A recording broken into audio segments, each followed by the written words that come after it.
Knowledge is what you get out of a book. Experience is what you learn on the job. And you can have all the knowledge you want. If you don't have the experience, you might as well have a pile of bricks on the ground.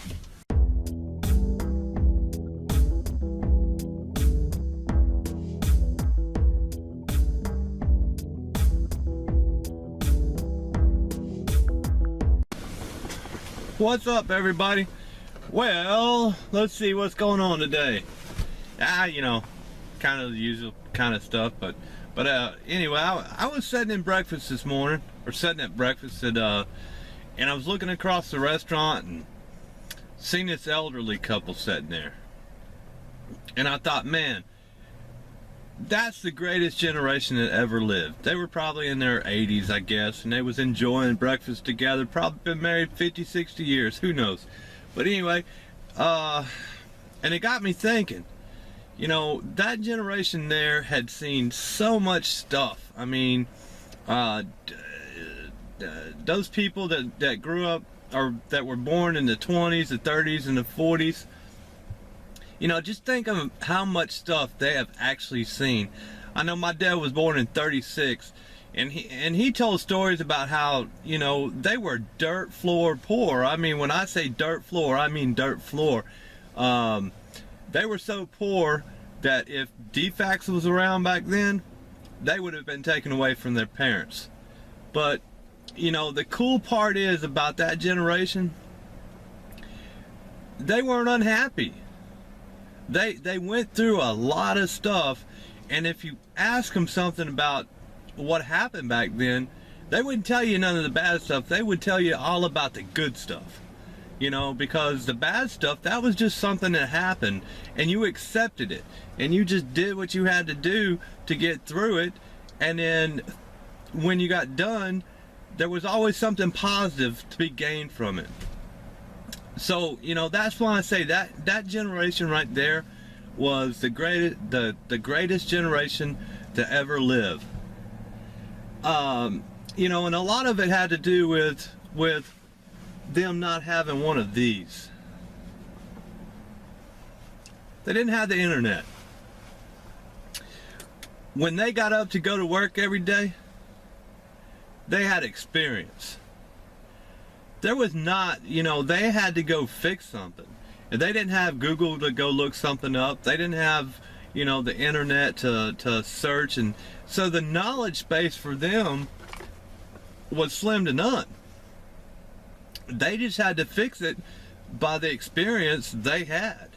You know, there's not a fine line in between knowledge and experience.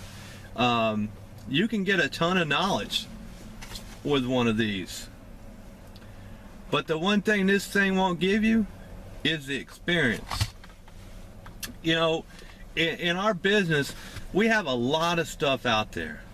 I mean, a lot of technical stuff out there, and there's a lot of people out there with a lot of knowledge about it, and that's fine, because you have to have knowledge to come up with this stuff. Engineers are full of knowledge. If you don't believe me, just ask one of them. But when it comes time to fix what they designed without the experience, you can't fix it. I mean, you just can't fix it. You can have all the knowledge in the world about a product, but without the experience, you just can't fix it. Now, let's take example the Carrier Infinity systems. Now, I've done some work on the Infinity, and it's a great product. I'm not putting it down whatsoever. But when they first came out, one of the distributors, one of the guys that worked at the distributor told me, he said, man, you could take a $10 hour employee and put this thing in, and it virtually puts itself in. I was like, well, man, that sounds great. You know, because you can go to the thermostat and you can punch it up and you can find the code and the code will tell you what's wrong with it. And I was like, man, that sounds cool as hell. But, you know, if you have that $10 hour employee, is he going to be able to fix the code? No. He's going to have to pick up the phone and call the guy with the experience and either get the guy with the experience to come over there or him tell him on the phone how to fix it. And that's what's going to happen with our industry. And I know there's some people out there that's going to disagree with me, and that's fine. You can disagree with me all you want to. But there's going to be a lot of people. Let's take, for example, Nate. Nate's a great example. Nate's a great example of you can have all the knowledge in the world and pass the test and have no practical experience and still go out in the field and wear that patch on your sleeve like I'm better than you are because I got this patch on my sleeve. But in the end, you know, you're just a guy with a patch on your sleeve because you had no practical experience. You know, with Nate really ought to reconsider how they do things. You know, let's make it, if you have 5 years experience in the field, then you should be eligible to take the Nate test. At least that gives you time in field to get experience, and not just come straight out of school or during tech school, take the Nate exam and say, oh, I'm certified Nate. You know, and that's like the eye manifold. Look, by doing this video, I am not saying that I'm against technology, because I'm really not. But let's take the iManifold. You download the app, you put it on your phone or your tablet or whatever you're going to use, and you go put all these sensors in, and it tells you how to do stuff. It tells you what this temperature is, what that temperature is, whatever. But without the experience of knowing how to calculate that stuff to begin with, what happens when that iManifold dies or whatever and you're forced to use another manifold? Are you going to be the same technician with the analog set of gauges as you are with the iManifold? Experience plays a big part of the job. I mean, I would say 90% of the job is experience and the other 10% is knowledge, depending on what you're working on. But you know, I would make that percentage pretty high. You know, I get calls from homeowners and other people saying, well, I studied this thing on the internet and and it says you can't do this, or it says you shouldn't do this, or whatever. And I said, yeah, it does say that. And congratulations, you've got a lot of knowledge on the product. But the problem with the knowledge without the experience is you don't know whether what you're reading is right or wrong. You know, could have been a guy that really didn't have much experience with a product and he was writing some review, like I did the iManifold video. But I was just doing that on my personal feelings on it, just like I am now. I've still never held it in my hand, but that doesn't mean anything. That's my personal opinion about it, and that's all it is. So, you know, I've seen a ton of technology over the years, just like the rest of us have. I remember the first time I ever saw a cell phone. I remember working out of a truck with just a radio, and that's how we would get dispatched. Then I worked out of trucks. We just had pagers, and we would have to stop at a cell phone. I mean, at a payphone to call people from the page. You know, and of course I worked out of trucks with cell phones, which is pretty, you know, that's a pretty standard thing nowadays. You know, I see my kids using their cell phones. My kids don't even have their voicemail hooked up.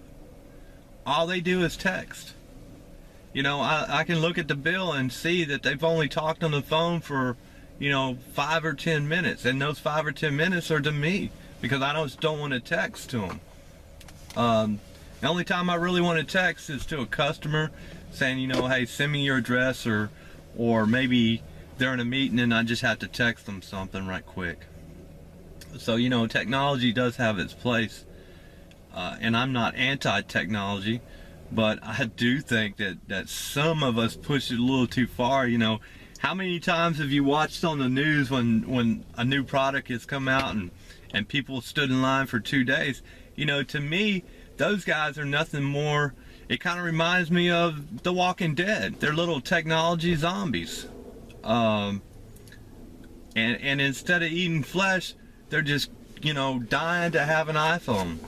The newest, latest, greatest iPhone. Well, guaranteed, if they just wait a couple days, that iPhone will still be in the store. You know, there was no reason to wait there 2 days for the newest product. You just gotta have it. But there is a question out of this.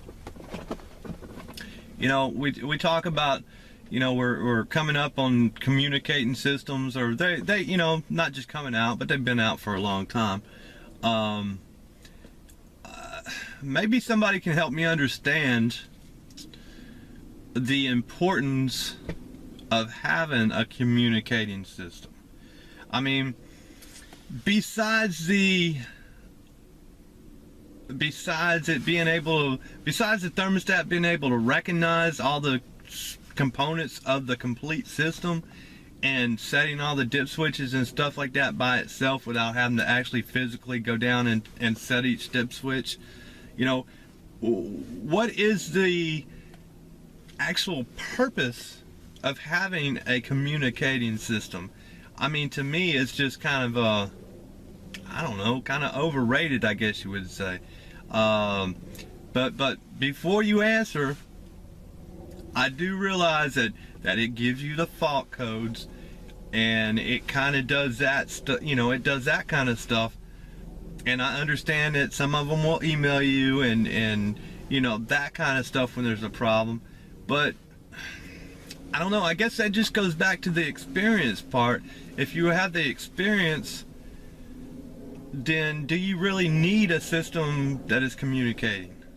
I mean, is there really any benefit to the homeowner other than them seeing an alert on the thermostat? You know, that's what I really want to know.